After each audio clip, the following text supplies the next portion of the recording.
Hello guys, പുതിയൊരു വീഡിയോയിലേക്ക് എല്ലാവർക്കും സ്വാഗതം. എമ്പുരാൻ റിലേറ്റഡ് ആയിട്ടുള്ള ഒരു വീഡിയോ ആണ്. ഒരുപാട് പേർക്ക് സംശയമുള്ള, ഒരുപാട് ഗസ്സിങ് വന്ന ഒരു ചോദ്യത്തിന്റെ ഉത്തരം കിട്ടിയിരിക്കുകയാണ്. എത്രയാണ് എമ്പുരാന്റെ ബഡ്ജറ്റ്? കഴിഞ്ഞ ദിവസം 24 ന്യൂസിനകത്ത് നമ്മുടെ ഗോകുലം ഗോപാലന്റെ ഒരു ഇന്റർവ്യൂ വന്നിട്ടുണ്ടായിരുന്നു. പുള്ളിക്കാരൻ അറിയാതാണോ അറിഞ്ഞുകൊണ്ട് പറഞ്ഞാണോ എന്ന് അറിയില്ല. എന്താണെങ്കിലും പുള്ളിക്കാരൻ ഇതിന്റെ ബഡ്ജറ്റ് എത്രയാണെന്ന് കൃത്യമായി അത് പറയുന്നുണ്ട്. അത് ഒരു തവണയല്ല, 2 തവണ എടുത്തെടുത്ത് പറയുന്നുണ്ട് അതിന്റെ ബഡ്ജറ്റ് എത്രയാണെന്ന്. എന്താണെങ്കിലും ആ ഒരു വീഡിയോ ഞാൻ വെക്കാം. ഏറ്റവും പ്രധാനപ്പെട്ട സാങ്കേതിക വിദഗ്ധന ചെയ്ത ഒരാൾ, അതേസമയത്ത് നല്ല ആക്ട്രസ്, ഒത്തിരി നല്ല പണം ചെലവഴിച്ച 180 crores ചെലവഴിച്ച ഒരു പടം, ഇങ്ങനെ ഏതോ 180 കോടി ചെലവഴിച്ച പടം 180 crore ആണ് ഗായ്സ് ഒരു മലയാള പടത്തിന്റെ ബഡ്ജറ്റ്. ദൈവമേ, എന്തായി തീരുമാനം. കാരണം കൊണ്ട് നിന്നു പോവുക എന്നത് ഒരു മലയാള സിനിമയ്ക്ക് വല്ലാതെ അതിൻ്റെ പ്രശസ്തിക്ക് ആഘാതം വെക്കും. അതിൻ്റെ പേരിൽ അത് ഒരു സിനിമ പ്രേമി എന്ന രീതിയിൽ അതിൻ്റെ ബുദ്ധിമുട്ട് മനസ്സിലാക്കി അത് എത്ര വിഷമത്തോടാണെന്ന് തറക്കല്ല അത് ഞാൻ ഏറ്റുകൂടാം എന്ന് പറഞ്ഞു. അങ്ങനെയാണ് ഏറ്റെടുത്തത്. എന്നെ ഇന്ത്യ ഇത്രയും വലിയൊരു പടം, അതായത് 180 crores ചെലവഴിച്ച് ഏറ്റവും നല്ല സാങ്കേതിക വിദ്യകൾ ഉപയോഗിച്ച് ഏറ്റവും നല്ല ആക്ടേഴ്സ് അഭിനയിച്ച് ഏറ്റവും നല്ല വിദഗ്ധന്മാരത് സംവിധാനം ചെയ്തിട്ടുള്ള ആ പടം ഒരു കാലത്തിൽ നിന്ന് പോകാൻ പാടില്ല. പൃഥ്വിരാജ് ഓരോ ഇന്റർവ്യൂസ് കൊടുക്കുമ്പോഴും ഞങ്ങൾ ഇതുവരെ ഈ ഒരു സിനിമയുടെ ബഡ്ജറ്റിനെ പറ്റി ഇതുവരെ പുറത്തൊരു കാര്യവും പറഞ്ഞിട്ടില്ല, നിങ്ങൾ തന്നെ കണ്ടിട്ട് തീരുമാനിക്കുക, നിങ്ങൾ വിചാരിക്കുന്നതിനേക്കാൾ കുറവായിരിക്കും ഇതിന്റെ ബഡ്ജറ്റ് എന്നുള്ള തരത്തിലൊക്കെ പുള്ളി നൈസായിട്ട് എല്ലാ ഇന്റർവ്യൂസിലും ഇതിന്റെ ബഡ്ജറ്റിനെ പറ്റി ചോദിച്ചപ്പോൾ ഒഴിഞ്ഞു മാറിപ്പോവാണ് ചെയ്തത്. കുറെ ഇന്റർവ്യൂസിനകത്ത് സെയിം ഡയലോഗ്, ഈ ബഡ്ജറ്റിനെ പറ്റി ഞങ്ങളൊന്നും പറയുന്നില്ല എന്ന് പറഞ്ഞിട്ട് നൈസായിട്ട് ഗോപാൽജി വന്നിട്ട് 150 കോടിയാണ് കേട്ടോ പടത്തിന് ചെലവഴിച്ചത് എന്നങ്ങ് പറഞ്ഞ്. പക്ഷെ എനിക്ക് തോന്നുന്നില്ല ഇത് അറിയാതെ പറഞ്ഞതാണോ എന്ന്. പുള്ളി അറിഞ്ഞുകൊണ്ട് പറഞ്ഞതാണെന്നാണ് തോന്നുന്നത്. ഇതിന്റെ റീസൺ എന്താണെന്ന് വെച്ച് കഴിഞ്ഞാൽ ആ ഒരു ഡയലോഗ് നിങ്ങൾ ശ്രദ്ധിച്ചോ, 180 കോടി ചെലവഴിച്ച പടം, ഇത്രയും ആക്ടേഴ്സ് അഭിനയിച്ച, ഇത്ര ടെക്നിക്കലി സൗണ്ടഡ് ആയിട്ടുള്ള ഒരു മൂവി നിന്നു പോകാൻ പാടില്ല. ഈ 2 ഡയലോഗ് സെയിം പുള്ളി റിപ്പീറ്റ് ചെയ്ത് പറഞ്ഞുകൊണ്ടിരിക്കുകയാണ്. മേ ബി എക്സൈറ്റ്മെന്റ് കൊണ്ടാണോ അറിയില്ല, എന്തോ അറിഞ്ഞുകൊണ്ടാണോ അറിയാതെ ആണെങ്കിലും 180 കോടിയാണ് സിനിമയുടെ ബഡ്ജറ്റ് എന്ന് റിവീൽ ആയിരിക്കുകയാണ് ഗായ്സ്. എന്റെ പള്ളി, നിങ്ങളൊന്ന് ആലോചിച്ച് നോക്ക്. ഒരു മലയാള പടമാണ് 180 കോടി. അതിനകത്ത് മോഹൻലാൽ പ്രതിഫലം വാങ്ങിയിട്ടില്ല, പൃഥ്വിരാജ് വാങ്ങിയിട്ടില്ല. ഇവരൊക്കെയും കൂടെ വാങ്ങുമ്പോഴത്തേക്ക് ഇത്, ഞാൻ കഴിഞ്ഞ ദിവസം ഒരു കാര്യം പറഞ്ഞായിരുന്നു, തമിഴിലും തെലുങ്കിലും ഒക്കെ ഇറങ്ങുന്ന ഒരു 10-400 കോടിയുടെ രൂപയുടെ പടമാണ് ഇതെന്ന്. സത്യം പറഞ്ഞ ഇപ്പൊ അതുപോലെ തന്നെ വന്നില്ലേ. ഫോർ എക്സാമ്പിൾ, ഈ ഒരു സിനിമയിൽ വിജയ് ആണ് നായകനെങ്കിൽ 200 കോടി പുള്ളിക്ക് കൊടുക്കണം, പ്രഭാസ് ആണ് നായകനെങ്കിൽ 150 കോടി പുള്ളിക്ക് കൊടുക്കണം. ഇങ്ങനെയൊക്കെ പോലും 350-400 കോടി രൂപയുടെ ഒരു പടമാവും വേറെ ഏതെങ്കിലും ലാംഗ്വേജിൽ ഇറക്കി കഴിഞ്ഞാൽ. ഈ 150 കോടിയും ഈ ഒരു സിനിമയുടെ മേക്കിങ്ങിന് വേണ്ടിയിട്ട് മാത്രമാണ് ചെലവഴിച്ചേക്കുന്നത്. സോ അന്നേരം നമ്മൾ എക്സ്പെക്ട് ചെയ്തതിനേക്കാൾ വലിയൊരു സാധനമാണ് വരുന്നത്. ഞാനൊക്കെ ഒരു 100 കോടിയൊക്കെ ആയിരുന്നു പ്രതീക്ഷിച്ചത്. ഇത് 180 കോടി എന്നൊക്കെ കേട്ടപ്പോഴത്തേക്ക് ഞാൻ എന്റെ കിളി പറഞ്ഞത്, ഞാൻ ഞെട്ടിപ്പുള്ള കാര്യം പറയാമല്ലോ. അപ്പം ലൈക്ക് ഇതിനകത്ത് പിന്മാറിയതിന്റെ കാരണവും എനിക്ക് ഇപ്പോഴാണ് മനസ്സിലായത്. ഇത്രയും വലിയ ബഡ്ജറ്റിന്റെ താങ്ങാനുള്ള ഇനി ഒരു തോൽവിയും കൂടെ അവർക്ക് താങ്ങാനുള്ള ത്രാണി ഉണ്ടാവത്തില്ല. അതുകൊണ്ടായിരിക്കാം മേ ബി അവരുടെ ഒരു സേഫ് സോൺ നോക്കിയിട്ട് പിന്മാറിയതാവാനാണ് ചാൻസ്. മേ ബി തോന്നിക്കാണും ഇതൊരു മലയാള പടമാണ്, ഇത്രയും വലിയൊരു പടത്തിൽ നിന്ന് അവർക്ക് റിട്ടേൺ കിട്ടുമോ എന്നൊരു സംശയം വന്നു കാണും. അങ്ങനെ ആയിരിക്കും മേ ബി അവർ പിന്മാറിയത്. അതുകൊണ്ടാണ് ഗോകുലം ഗോപാലൻ ഈ ഒരു സിനിമ ഏറ്റെടുത്തത്. ഇപ്പൊ ലൈക്കയുടെ ലാസ്റ്റ് ഇറങ്ങിയ പടങ്ങൾ എടുത്ത് നോക്കുവാണെങ്കിൽ 2024 ഇറങ്ങിയ ലൈക്ക പ്രൊഡ്യൂസ് ചെയ്ത മൂവീസ് ഞാൻ പറയാം. ഒന്ന് ലാൽ സലാം, രജനീകാന്തിന്റെ മോളങ്ങാണ്ട് എടുത്ത പടമാണ്. രജനീകാന്തും അതിനകത്ത് അഭിനയിച്ചിട്ടുണ്ട്. അത് 80-90 കോടി രൂപ കണ്ടായിരുന്നു അതിന്റെ ബഡ്ജറ്റ്. അട്ടർ ഫ്ലോപ്പ് ആയിരുന്നു. അത് കഴിഞ്ഞ് ഇന്ത്യൻ 2 പറയേണ്ട ആവശ്യമില്ലല്ലോ, 250-300 കോടി രൂപ കണ്ടായിരുന്നു അതിന്റെ ബഡ്ജറ്റ്. 150 കോടി മാത്രം കണ്ടേ കളക്ട് ചെയ്യാൻ പറ്റിയുള്ളൂ. അതും അട്ടർ ഫ്ലോപ്പ് ആയിരുന്നു. അത് കഴിഞ്ഞ് വേട്ടയാൻ, അതൊരു സത്യം പറഞ്ഞാൽ എനിക്ക് ഇഷ്ടപ്പെട്ട ഒരു മൂവിയാണ്. പക്ഷെ ഒരു മിക്സഡ് ഒപ്പീനിയൻ ആയിരുന്നു ആ ഒരു സിനിമ. അതും വലിയൊരു ഹ്യൂജ് ആയിട്ട് കളക്ട് ചെയ്തൊരു മൂവി എന്ന് പറയാൻ പറ്റില്ല, എന്നാലും വലിയൊരു ലാഭം ഉണ്ടാക്കി കൊടുത്ത മൂവി അല്ലത്. പിന്നെ അജിത്തിന്റെ വിടാമുയർച്ചി, അതും ഏകദേശം 200 crore ബഡ്ജറ്റിൽ ഇറങ്ങിയ സാധനമാണ്. അതും ഫ്ലോപ്പ് ആയിരുന്നു. 135 കോടി എന്തോ പിരിഞ്ഞു കിട്ടിയോളൂ. അപ്പം പറഞ്ഞു വരുവാണെങ്കിൽ 2024 ഇറങ്ങിയ ലൈക്ക പ്രൊഡക്ഷൻസിലെ ബിഗ് ബഡ്ജറ്റ് മൂവീസ് ഒരുവിധപ്പെട്ട എല്ലാം ഫ്ലോപ്പ് ആയിരുന്നു, അല്ലെങ്കിൽ വലിയൊരു ലാഭം ഒന്നും ഉണ്ടാക്കി കൊടുത്തിട്ടില്ല. അവർക്ക് നഷ്ടം മാത്രമാണ് ടോട്ടൽ കണക്ട് എടുത്ത് നോക്കുമ്പോൾ കാണാൻ പറ്റുന്നത്. മേ ബി അതുകൊണ്ടായിരിക്കണം ഈ ഒരു 180 crore ഒരു മലയാള പടം ഇറങ്ങുമ്പോൾ മലയാളികളെ സംബന്ധിച്ചിടത്തോളം ഇത് നമ്മുടെ ക്യാൻവാസിൽ ഇറങ്ങുന്ന ഏറ്റവും വലിയ മൂവിയാണ്. നമുക്കിതൊരു എക്സ്പെരിമെന്റ് ആണ്. ഇത് വിജയിക്കുവോ അല്ലെങ്കിൽ ഇത്രയും പൈസ തിരിച്ചു കിട്ടുമോ എന്നൊക്കെ ചോദ്യചിഹ്നമാണ്. ഒരു കാര്യം എന്തായാലും ഉറപ്പാണ്, ഇത് മലയാളികൾ മാത്രം കണ്ടുകൊണ്ട് ഈ ഒരു സിനിമയുടെ പൈസ തിരിച്ച് കിട്ടാൻ പോണില്ല. ബാക്കിയുള്ള സ്റ്റേറ്റിലെ ആളുകൾ കൂടി ഇത് ഏറ്റെടുത്താൽ മാത്രമേ ഈ ഒരു പണം തിരിച്ചു കിട്ടത്തുള്ളൂ. എന്താണെങ്കിലും പൃഥ്വിരാജ് കഴിഞ്ഞ ദിവസം ഇന്റർവ്യൂവിൽ ഒരു കാര്യം പറയുന്നുണ്ടായിരുന്നു, ഇതിന്റെ പ്രീ ബുക്കിംഗ് സെയിൽ മാത്രം 60 കോടി കടന്നിട്ടുണ്ടെന്ന്. ഞാൻ ആ ഒരു വീഡിയോ കൂടെ വെക്കാം. is 6.5 lakhs and it has crossed 10.8 crores. It's unheard in even for a Bollywood film. So how do you feel about that? Well, I mean, like just before I came here is when my producer called me and said, we've just crossed 60 crores. I mean, globally, worldwide. So all of us were quietly confident that the film would be met with a lot of excitement and anticipation. But this is way beyond our dreams. So, unmaya solla pononna idu edirpaakla actually. 60 കോടി രൂപയാണ് ഇതുവരെ pre booking ആയിട്ട് മാത്രം collect ചെയ്തേക്കുന്നത്.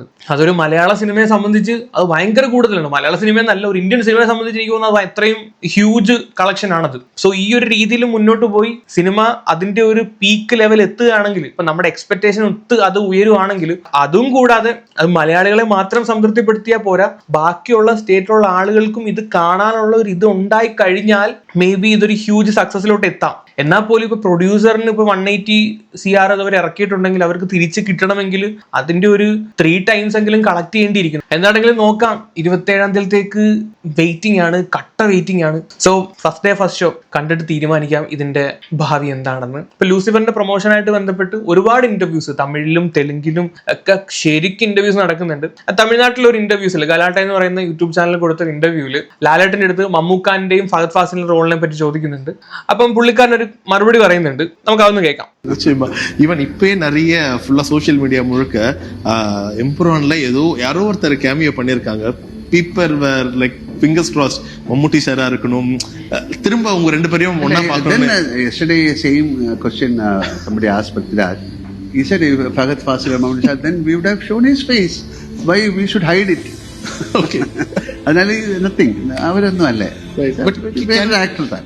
അവരൊന്നും അല്ല, വേറൊരു actor താ അതിനകത്ത് തന്നെ ഉണ്ട്. മമ്മൂട്ടിയും അല്ല ഫഹദും അല്ല. അപ്പം മമ്മൂട്ടിയും ഫഹദും ഇല്ലെന്നുള്ളത് ഏകദേശം കൺഫേം ആയിട്ടുണ്ട്. ലാലേട്ടന്റെ ആ സംസാരത്തിൽ നിന്ന് തന്നെ മനസ്സിലായി. ഇത് പറയാൻ കാരണം എന്താണെന്ന് വെച്ച് കഴിഞ്ഞാൽ മമ്മൂട്ടിയാണെന്നുള്ള ഒരു അശരീരി ഞാനും കേട്ടു, നമ്മളും ആഗ്രഹിച്ചു അങ്ങനെയൊക്കെ ഉണ്ടായിരുന്നെങ്കിൽ. ലാലേട്ടന്റെ കൈ കിടക്കുന്ന മോതിരം റൈറ്റ് ഹാൻഡിലാണ്, മമ്മൂക്കയുടെ കൈ കിടക്കുന്ന മോതിരം ലെഫ്റ്റ് ഹാൻഡിലാണ്. മമ്മൂക്ക പ്രൊമോഷൻ വന്നപ്പോഴും ലെഫ്റ്റ് ഹാൻഡിലാണ് മോതിരം ഇട്ടത്. സോ അങ്ങനെയൊക്കെ ആളുകൾ ഭയങ്കരമായിട്ട് മോതിരത്തിന്റെ ഒക്കെ കണക്ക് വെച്ചിട്ട് തന്നെ ഡീകോഡ് ചെയ്യാൻ തുടങ്ങി ഈ സാധനം. അപ്പം കഴിഞ്ഞ വീഡിയോയിൽ ഞാൻ തന്നെ പറയുന്നുണ്ടായിരുന്നു, ആ പ്രൊമോഷൻ വന്ന സമയത്ത് ബ്ലാക്ക്, ബാക്കി എല്ലാവരും മമ്മൂക്ക മാത്രം white. So there is something എന്നൊക്കെ ഉള്ള രീതിയിൽ മൊത്തം കോഡിന്റെ കളിയാണ്. പൃഥ്വിരാജിന്റെ മൂവി ആകുമ്പോഴത്തേക്ക് കോഡാണല്ലോ, മൊത്തം കോഡാണല്ലോ. ഈ കോഡ്സ് എല്ലാം ഡീകോഡ് ചെയ്യാൻ തന്നെ മലയാളികൾക്ക് പ്രത്യേക ഒരു ക്യൂരിയോസിറ്റിയാണ്. സോ എന്താണെങ്കിലും മമ്മൂക്കായും ഫഹദ് ഫാസിലും ഈ ഒരു സിനിമയ്ക്കകത്ത് ഇല്ല, വേറൊരാളാണ് ഇതിനകത്ത് ക്യാമിയോ റോളായിട്ട് വരുന്നതെന്നാണ് ലാലേട്ടനും പറയുന്നത്. അതുപോലെ തന്നെ കഴിഞ്ഞ ദിവസം ആശീർവാദ് സിനിമാസ് ഒരു പോസ്റ്റർ പുറത്തിട്ടുണ്ടായിരുന്നു. ഇതാണ് പോസ്റ്റർ. ഏറ്റവും കൂടുതൽ ആൾക്കാർ ചോദിക്കുന്ന ഒരു ചോദ്യമാണ്, ഈ ഡ്രാഗൺ ഉടുപ്പിട്ട് ആരുടെ ആരി? ഇത് ഒരു ആദ്യം ഫഹദ് ഫാസിലാണെന്നുള്ള കൺഫർമേഷൻ ആയിരുന്നു. പിന്നീട് എല്ലാവരും സെർച്ച് ചെയ്ത് അവസാനം ആളെ ഏകദേശം കണ്ടുപിടിച്ച് ഇങ്ങനെ തന്നെ ആവണമെന്നാണ് വിചാരിക്കുന്നത്. നമ്മുടെ റിക് യൂൻ എന്ന് പറയുന്ന ഒരു ആക്ടറാണ്. ജെയിംസ് ബോണ്ട് പടത്തിലും അതുപോലെ തന്നെ ഫാസ്റ്റ് ആൻഡ് ഫ്യൂരിയസ് 1-നകത്തൊക്കെ അഭിനയിച്ചിട്ടുള്ള വ്യക്തിയാണ്. സോ റിക് യൂൻ ആണ് ആ ഒരു ഡ്രാഗണിന്റെ പിന്നിലുള്ള മുഖം എന്നാണ് ഇപ്പോഴത്തെ സോഷ്യൽ മീഡിയയുടെ കണ്ടെത്തൽ. പുള്ളിക്കാരന്റെ ഇൻസ്റ്റാഗ്രാമിലെ കമന്റ് സെക്ഷൻ എടുത്ത് നോക്കിക്കഴിഞ്ഞാൽ അതിനകത്ത് തന്നെ ഓരോരുത്തർ കമന്റ് ഒക്കെ ഇട്ടുണ്ട്, sir are you in Empuraan എന്നൊക്കെ പറഞ്ഞു. എന്നിട്ട് ലാലേട്ടന്റെ പടമൊക്കെ അതിനകത്ത് വെച്ചിട്ടുണ്ട്. മേ ബി അദ്ദേഹം ആകാം, ആകാതിരിക്കാം, നോ ഐഡിയ. അതുപോലെ തന്നെ കഴിഞ്ഞ ദിവസം ഒരു തമിഴ് ഇന്റർവ്യൂവിൽ ലാലേട്ടന്റെ അടുത്ത് മമ്മൂക്കായെ പറ്റി ചോദിക്കുന്നുണ്ടായിരുന്നു. മമ്മൂക്കാന്റെ ഹെൽത്തിനെയും കാര്യങ്ങളൊക്കെ പറ്റി, ശബരിമലയിൽ പോയിട്ട് ആ ഒരു അർച്ചന ചെയ്തു, ഉഷപൂജയൊക്കെ ചെയ്തതിനെ പറ്റി ചോദിക്കുന്നുണ്ടായിരുന്നു. അന്നേരം ലാലേട്ടൻ കൊടുത്ത ഒരു മറുപടി നമുക്കൊന്ന് കേൾക്കാം. சார் மோகன்லால் சார் இங்க இப்போ சபரிமலைக்கு போயிட்டு மம்முட்டி சாருக்கு உடல் நலம் தேரணும் அப்படின்னு நீங்க வந்து பிரார்த்தனை பண்ணியிருக்கீங்க. சோ உங்களுடைய அந்த ஆழமான நட்பு பத்தி ஏதாவது சொல்லுங்களேன். அதுக்கு சொல்லணும். ശബരിമല പോയി അവർക്ക് വേണ്ടിയിട്ട് we did a പൂജ. അത് அந்த தேவசம் போர்டில் யாராவது somebody leak that receipt to the press. அது எதுக்கு சொல்லணும்? It's all very personal അല്ലേ. உங்களுக்காக ഒരാൾ ഒരു പ്രേ പண்றது why should you tell? இல்லை, நிறைய பேர் பாருங்க, I will pray for you എന്നിട്ട് அப்படியே வேற ஏதாவது பேசிட்டு இருக்கும். இஃப் ஐ ப்ரே ஃபார் யூன்னு சொன்னா யூ மஸ்ட் ப்ரே இல்லையா. ஸோ அது மாதிரி என்னோட ஃப்ரெண்ட் அவர், என்னோட ஒரு brother. So it's nothing wrong. உங்களுக்காக நான் ப்ரே பண்ணலாம் சார். உங்களை பார்த்தாலும் ஒரு ശബരിമല സ്വാമി சாமி மாதிரி இருக்கு. Thank you sir. சார் அதே கேள்வியோட கண்டினியூஸ். மம்முட்டி சார் நாங்கள் தமிழ்நாட்டிலையும் நிறைய நாங்கள் வந்து கொண்டாடுறோம், இது பண்ணுறோம். மம்முட்டி சாரோட ஹெல்த் பற்றி நிறைய கான்ட்ரவர்சி நிறைய வந்து இதாகிட்டு இருக்கு. நீங்கள் ஒரு ஃப்ரெண்டாக இருக்கீங்க, உண்மையிலே அவர் எப்படி இருக்காரு, உங்கள்கிட்ட பேசினாரா? Is fine. அவ்வளோ திஸ் இஸ் அவருக்கு என்னமோ ஒரு சின்ன ஒரு ப்ராப்ளம் இருந்தது, எல்லாருக்கும் இருக்கும், அது மாதிரி தான். Nothing to worry. Okay, thank you. മമ്മൂക്കാന്റെ ആ ഒരു കോളൻ ക്യാൻസറിന്റെ ആ ഒരു ന്യൂസ് ഒക്കെ ഭയങ്കരമായിട്ട് സ്പ്രെഡ് ആയതാണ്. സംഭവം എന്താണ്, കോളൻ ക്യാൻസർ തന്നെ ആണോ എന്ന് വലിയ ഉറപ്പൊന്നുമില്ല. പക്ഷെ ദർ ഈസ് സംതിങ്, പുള്ളിക്കാരൻ എന്തോ ചെറിയൊരു ഇഷ്യൂ ഉണ്ട് എന്നുള്ള കാര്യത്തിൽ കൺഫേം ആണ്. ലാലേട്ടനും അതിനെ പറ്റിയാണ് സംസാരിച്ചത്. സോ ഇടയ്ക്ക് പുള്ളി ചിരിച്ചോണ്ടിരിക്കുന്ന ഒരു ഫോട്ടോ ജോർജ് എന്ന് പറയുന്ന ഒരു വ്യക്തി പോസ്റ്റ് ഒക്കെ ചെയ്തിട്ടുണ്ട്, അത് ഭയങ്കരമായിട്ട് വൈറലൊക്കെ ആയതാണ്. സോ എന്നിരുന്നാലും അദ്ദേഹത്തിന് വലിയ പ്രശ്നങ്ങളൊന്നും ഇല്ല എന്നാണ് നമുക്ക് അറിയാൻ കഴിയുന്നത്. കുറച്ച് പേരിലൊക്കെ അന്വേഷിച്ച സമയത്ത് വലിയ സീൻസും കാര്യങ്ങളൊന്നും ഇല്ലെന്നാണ് അറിഞ്ഞത്. എന്താണെങ്കിലും പെട്ടെന്ന് സുഖം പ്രാപിച്ച് വരട്ടെ, അല്ലാതെ നമുക്ക് എന്ത് പറയാൻ പറ്റും.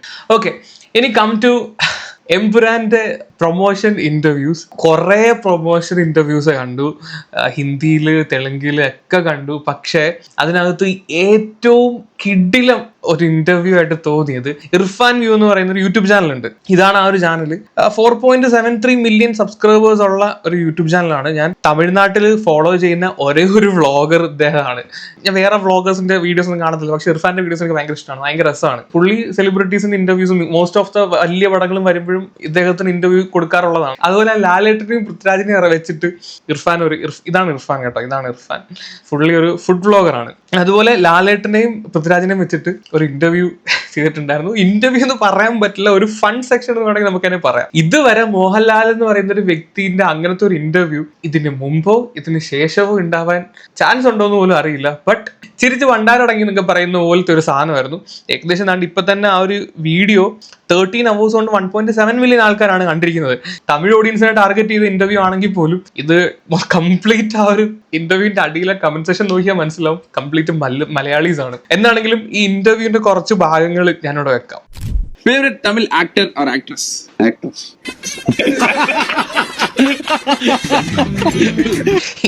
Favourite Tamil actor or actress? ഒരു വ്യക്തിയുടെ പേരാണ് ഉദ്ദേശിച്ചത്. ലാലേട്ടൻ ആക്ട്രസ് പഠിച്ചതേ പാടൂ. ലാലേട്ടൻ്റെ ഒരു കാര്യം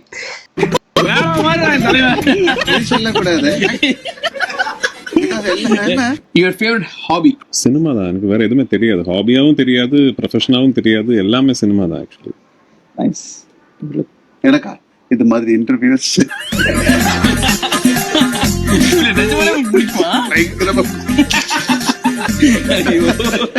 அடுத்த கொஸ்டின். இதெல்லாம் கொஸ்டினா?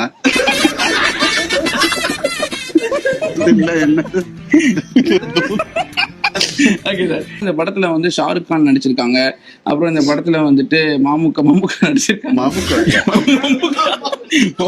நடிச்சிருக்காங்க அப்படின்னு தான் சொல்றாங்க. அதை பத்தி ஏதாவது சொல்ல முடியுமா சார்? நிறைய பேர் ஷாருக் கான் பாவம், அவரு ஒரு சீன் நடிச்சிட்டு அதை கட் பண்ணி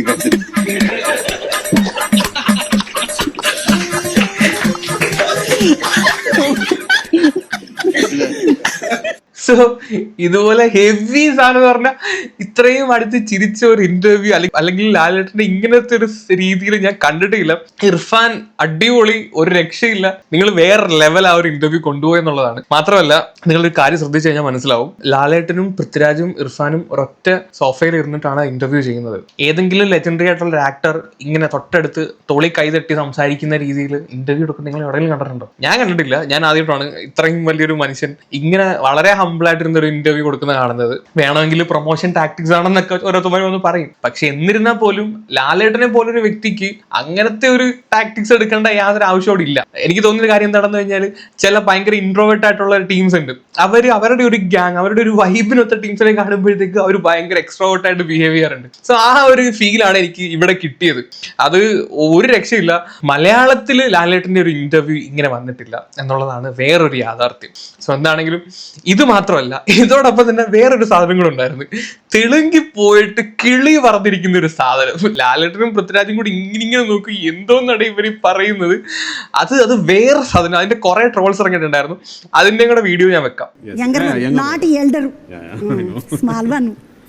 సార్ నమస్తే. నమస్తే. పద్మశ్రీ పద్మభూషణ్ మోహన్ లాల్ సారు మంచిగున్నావా సార్? సన్నగా అయిపోయాను, బికమ్ స్లిమ్, వెరీ యంగ్. और क्या बात है, కదా పోటీ వీళ్ళందరికీ పొరలకందరికి పోటీ ఇస్తున్నావు సార్ నువ్వు ఇప్పటికీ ఇట్లా కదా కాంపిటీషన్ ബിഗ് കോമ്പറ്റീഷൻ.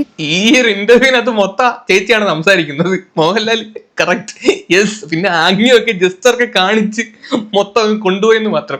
ഒരുമാതിരി ഒരു 90% ഈ ചേച്ചി സംസാരിക്കും, ബാക്കി 10% ലാലേട്ടനും പൃഥ്വിരാജും സംസാരിക്കുന്നത്. പക്ഷെ భయంకర ఫన్ ఆയിരുന്നു కేട്ടോ సార్. మీకు అందరికి మలయాళం వాళ్ళు ఈ సార్ని చూసి చల్లబడతారు పోరలందరూ, మళ్ళీ బయటకు వచ్చిర్రు కొత్తలు వీళ్ళంతా. Sir even Malayalam people very strong అన్నాక ఒక మొండి మీన్స్ వెరీ స్ట్రాంగ్.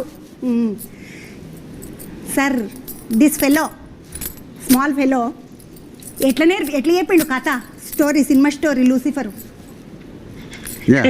ఎట్లా చెప్పిండు సార్? ഒന്നും മനസ്സിലാവുന്നില്ലല്ലേ, കഥകളി കാണല്ലോ, പൊട്ടനാട്ടം ആടുന്നതിൻ്റെ തൊട്ട് ഇങ്ങനെ നോക്കിയിരിക്കും. ഇടയ്ക്കിടയ്ക്ക് 1-2 ഇംഗ്ലീഷ് വാക്കൊക്കെ പറയുന്നോണ്ട് പിടിച്ചു നിൽക്കുന്നു, അതാണ് യാഥാർത്ഥ്യം. ఒప్పించిండు కదా సినిమాకు. ఓకే ఈ మేనేజ్ ఆఫీస్కి వచ్చా ఇంటికి వచ్చా, హౌసా ఆఫీసా వచ్చి చెప్పింది కథ. ఏదో హౌస్, మీ హౌస్కి వచ్చే. సార్ మీ జుట్టు అంతా నల్లగా ఉన్నది ఇప్పటికి కూడా, బ్లాక్ తిక్కు. వాట్ యు పుట్టు సార్? మైలెన్న అంటే సార్ ఇట్స్ పీకాక్ ఆయిల్. మాకు అందరికి మలయాళం వాళ్ళు కొబ్బరి నీళ్ళు పెట్టుకుంటారు బాగా అని తెలుసు కదా. సార్ జుట్టు మంచిగా దూకుంటాడు, మంచిగా ఎప్పుడు ఇట్లా. సార్ నాకు అయ్యో ఎందుకమ్మా అట్లా అంటున్నావు? అగ్రి అంటున్నాడు పిల్లగాడు చూడండి. వేరే like now he is coming as Qureshi Abraham.